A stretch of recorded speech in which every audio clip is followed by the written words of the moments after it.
السلام علیکم ورحمۃ اللہ وبرکاتہ۔ معزز ناظرین، آپ کی خدمت میں آج ایک اہم جانکاری لے کر حاضر ہوں۔ اس بیان میں آج آپ یہ سماعت کریں گے کہ پان کھانا سنت ہے یا بدعت ہے۔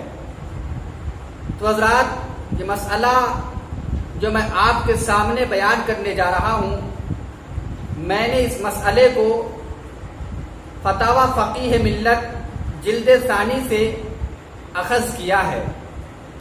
تو آئیے سب سے پہلے یہ ہم سمجھتے ہیں کہ سنت کسے کہتے ہیں اور بدعت کی تعریف کیا ہے۔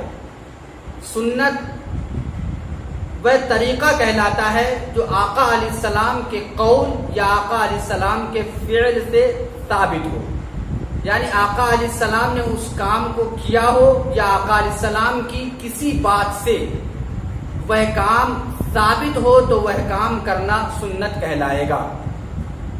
بدعت اصطلاح شریعت میں اس چیز کے ایجاد کرنے کو کہتے ہیں جو آقا علیہ السلام کے ظاہری زمانے میں نہ ہو، خواہ وہ چیز دینی ہو یا دنیاوی۔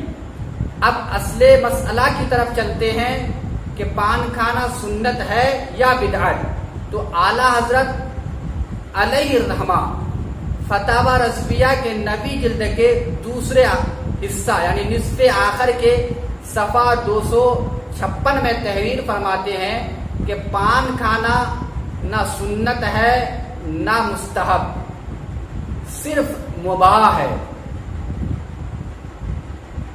آپ آگے تحریر فرماتے ہیں کہ بعض عوارض خارجیہ کی وجہ سے پان کھانا مستحب ہو سکتا ہے، جیسے اگر نہ کھائے تو میزبان کی دل شکنی ہو، یعنی اگر نہ کھائے تو میزبان کی دل شکنی، اور اگر کھا لے تو میزبان کی دل جوئی ہو، تو اس صورت میں پان کھانا مستحب ہو جائے گا، اور امر مستحب کے کرنے کی وجہ سے پان کھانے والے کو ثواب بھی ملے گا۔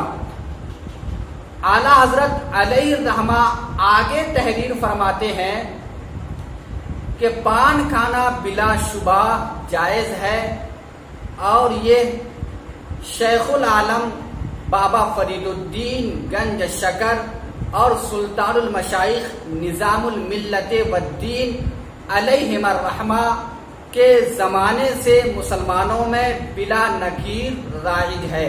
اس سے یہ پتہ چلتا ہے کہ مسلمانوں میں جو پان کھانے کا طریقہ رائج ہوا ہے یہ بابا فرید الدین گنج شکر اور نظام الملتی والدین علیہم الرحمہ کے ظاہری زمانے سے۔ اب یہاں پر یہ بتاؤں کہ اعلیٰ حضرت نے فرمایا کہ صرف مباح ہے، تو مباح یہ سنت میں شامل ہے یا بدعت میں شامل ہے؟ تو حضرات، انوار شریعت میں یہ کہا گیا ہے کہ بدعت کی 3 قسمیں ہیں: بدعت حسنہ، بدعت سیئہ اور بدعت مباحہ۔ تو یہ بدعت مباحہ، یہ مباح کیا ہے؟ گویا کہ بدعت میں ہے۔ تو اب پھر مباح کس بدعت کو کہتے ہیں؟ تو مباح اس بدعت کو کہتے ہیں کہ جس کے کرنے یا نہ کرنے میں نہ ثواب ہو نہ عذاب ہو۔ اس سے پتہ چلتا ہے کہ اگر کوئی شخص یوں ہی پان کھاتا ہے تو اس میں نہ ہی ثواب ہے اور نہ ہی عذاب ہے، کیونکہ یہ پان کھانا امر مباح ہے، اور امر مباح کے کرنے پر نہ ثواب ملتا ہے اور نہ کرنے پر عذاب ہوتا ہے۔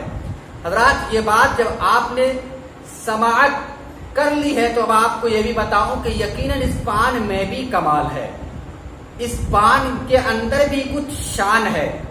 جیسا کہ جامعہ سعدیہ کے شعبہ اردو کے پرنسپل حضرت علامہ مفتی محمد اشفاق علیہ الرحمہ ایک تحریر میں رقم فرماتے ہیں کہ مفتی مطیع الرحمان صاحب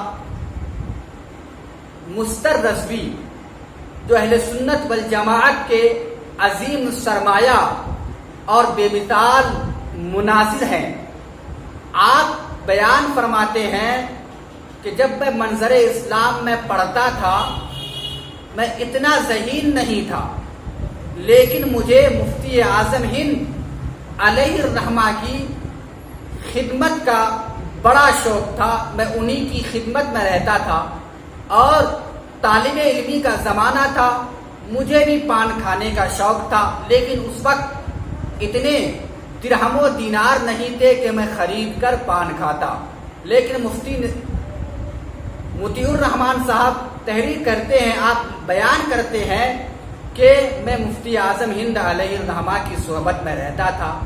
آپ پان بہت شوق سے کھایا کرتے تھے.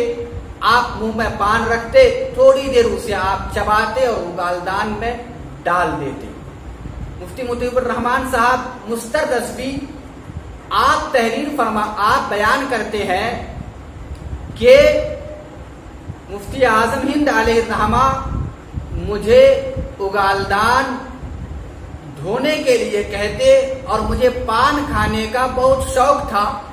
تو موقع پا کر میں اس اگالدان سے پان نکالتا اور اسے ایک تھیلے میں, ایک کپڑے میں, کسی چیز میں باندھ کر رکھ لیتا اور حسب ضرورت میں کھاتا رہتا. مناظر اہل سنت مفتی مطیع الرحمان صاحب مسترد آپ بیان کرتے ہیں کہ جو علم میرے سینے میں ہے اب, یہ اسی پان کا کمال ہے. گویا کہ بزرگوں کا تحفہ اگر انسان کو مل جائے تو انسان کو بہت کچھ عطا کر دیتا ہے. تو حضرات, پان میں بھی کمال ہے, لیکن وہ پان اگر بزرگوں کا چبایا ہوا مل جائے تو زہر قسمت. مجھے امید ہے آج کا یہ بیان آپ کو پسند آیا ہوگا. پھر ملیں گے ایک الگ بیان کے ساتھ. لیکن میں آخر میں آپ کو یہ کہہ دوں, اگر آپ کو یہ لگے کہ یہ بیان اچھا ہے تو آپ اپنے دوستوں تک اسے ضرور شیئر کریں.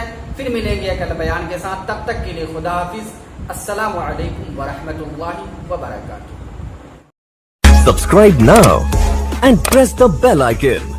Never miss an update.